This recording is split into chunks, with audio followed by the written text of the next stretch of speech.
Girl Guides of Ireland. I'm author Sean de Gallai and I hope you are all keeping well. It's pretty strange not being in school all the time and seeing all your friends. It certainly is like that for me. I am a teacher and I miss going to school to seeing the other teachers that I'm friends with, and I miss having the crack with the children. But being an author, this has given me a really good chance to try and write some more stories, which I was finding hard to do because it takes quite a lot of time and effort and energy to write something and rewrite it and make sure it's good enough to publish. And I suppose you guys might be catching up on some really great stories while you are off as well.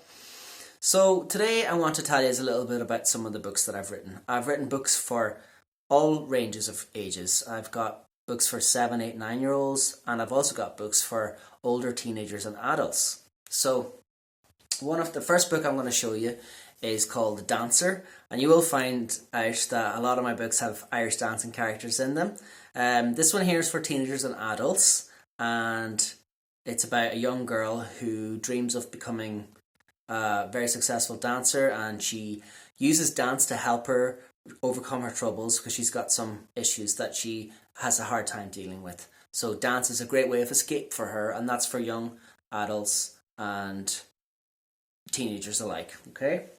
The second book I have is also for Irish dancers, and it's called Stepsisters, and this is about two best friends who kind of become enemies when they're both trying to win championships. So there's a really great message in that about friendship and how to overcome the competitive edge when it comes to dancing and performing and stuff like that, and how you can still remain friends through to the bitter end. But that's not the book I want to read to you from. I want to read to you from a book which is more appropriate for kids to age 7, 8, 9, 10, and it's called The Unicorn Puppy Adventures, and it throws together my two favourite things, unicorns and puppies. So one of the things you might notice about my books is that they all contain female main characters. And for me, I think it's very important to have great role models for young girls growing up, characters that have a lot of courageousness and are creative and brave and leaders, and who send out a really good message for all the young girls growing up in today's world. So this book is no different. The main character here is a little girl called Izzy, and herself and Tommy, her little friend Tommy, well, they're living in an orphanage, a whole bunch of kids living in an orphanage with, of course, a wicked stepmother looking after them. And they would do anything to escape if they could. And one day they come across a magical creature and they have an amazing adventure. So I'm going to read to you a little bit from this story, and I hope you guys like it.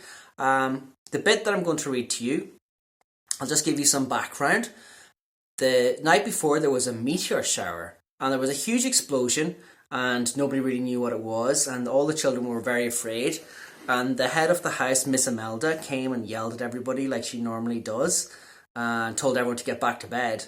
But the very next day they're going for their walk to the park, which is kind of far away from the town, and they're all very excited because they think something happened in the park, and this is where I'll take it up from. So I hope you guys like it.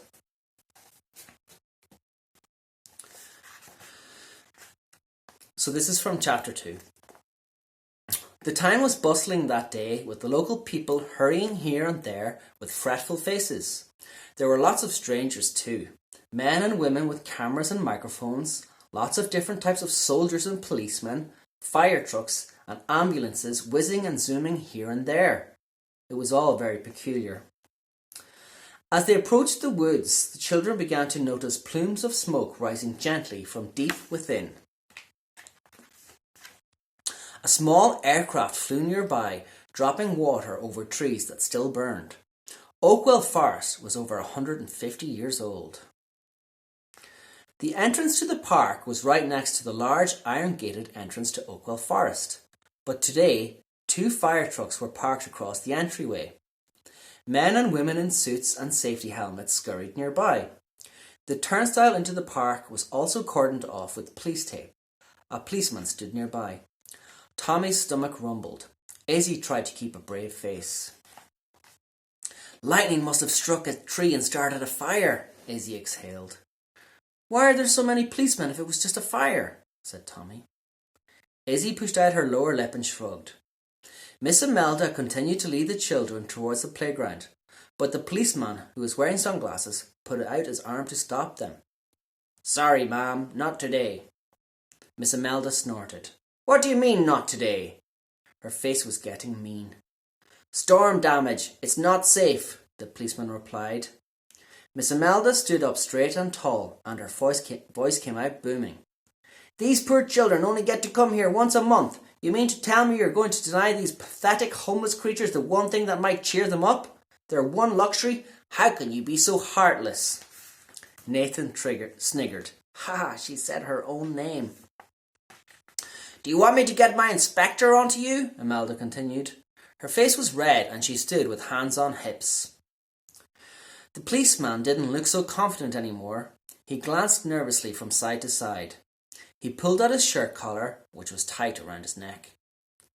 Okay, ma'am, you can bring them, but only for 30 minutes. And if I see any children at the rear of the park by the pirate ship, I'm going to have to ask you to leave. Imelda huffed. She tore the police tape away from the turnstile, scrunched it up, and threw it at the policeman's feet. She then ushered the children through the gates. Andy, who was 13, with spiky black hair, spoke to the policeman as the other children filed past. He then ran to catch up. Hey Andy, what'd he say? Asked Eric. Andy's face was serious. He gathered some of the children with a wave of his finger and spoke in a hushed voice. He said an alien spaceship landed in the forest and set it on fire. Everyone gasped. Amy, who always cried, began to cry. Then Andy's face widened into the biggest grin and he burst out laughing. You're so mean, said Mary. But Andy didn't care. He smiled with delight. The older children went charging towards the maze and the younger children headed for the swings and the slides. It felt strange being the only people in the park. What do you feel like playing, Tommy? Asked Izzy. Tommy looked sad. I don't know. I don't feel like doing much. Let's just sit and relax and admire the flowers. We can find something to play after. Tommy and Izzy went past the picnic tables to the park's edge. The collection of flowers was planted in front of a row of trees that hid the large metal fence separating the playground from Oakwell Forest. Izzy and Tommy stood in silence and admired the yellows and reds and blues of the flowers and listened to the bees buzzing around. Tommy noticed his laces had come undone. He knelt to tie them, but something grabbed his attention. He swung his head up and stared hard at Izzy. There's a hole in the fence right there, said Tommy. The wires are all bent to the side. Where? Asked Izzy. She ducked down and looked where Tommy pointed. She parted some branches and crawled through the bushes. Crouching amongst the plant life at the park and forest boundary, she could see that part of the wire mesh had been cut at the bottom. It was probably large enough to squeeze through. She glanced back at Tommy. His face was so excited. Should we go in? He asked excitedly. Izzy's tummy fluttered. She reverse crawled back to Tommy's side and looked to see where Imelda was. The children were playing at the roundabout and were blocking Imelda's view of Tommy and Izzy. I don't know, Tommy, I'm not sure. But Tommy pleaded with his hands. Okay, she said, but we have to be quick. They crawled like little mice through the shrubs to the broken wire, then scurried on their bellies through the fence. When they stood out on the other side of the forest, it was like they had entered a wonderland. The sound of the children playing had been replaced by forest sounds of birds chirping and rodents scurrying as they moved carefully through the thickets. It was quite dark, the tall trees blocking the sun. They walked a few steps and came to a clearing in the woods. Tommy reached out for Izzy's hand as they continued forward. The forest floor crunched with dried leaves and twigs underneath their feet. Maybe we should go back now, said Tommy, a quiver in his voice. But Izzy wasn't listening. Izzy, maybe we should go back. But Izzy didn't move. Her eyes were fixed on a tree half up ahead that had fallen over in the storm. And at that moment the sun broke through a gap, and Tommy could see what Izzy was staring at. The fallen tree lay on its side with its long, soil-covered roots jutting out from a dark hole in the ground, and the sun reflected a shining light from within the hole. Tommy gasped. "What is it?" His voice echoed. Izzy edged closer to the hole, but Tommy stayed behind. "There's something in there." Her eyes were white with fear. She stretched out her hand and he crept reluctantly towards her. "We'd better check." They inched closer to the hollowed ground. A piece of twisted white metal like a broken car door lay crumpled in the hole. And there was something else. There was a tiny movement within a bunch of leaves at the bottom of the hole. The two children jumped. Izzy took a deep breath and edged closer. She saw a fluffy white animal curled up in some leaves at the bottom of the hole. "What is that thing?" Tommy gasped.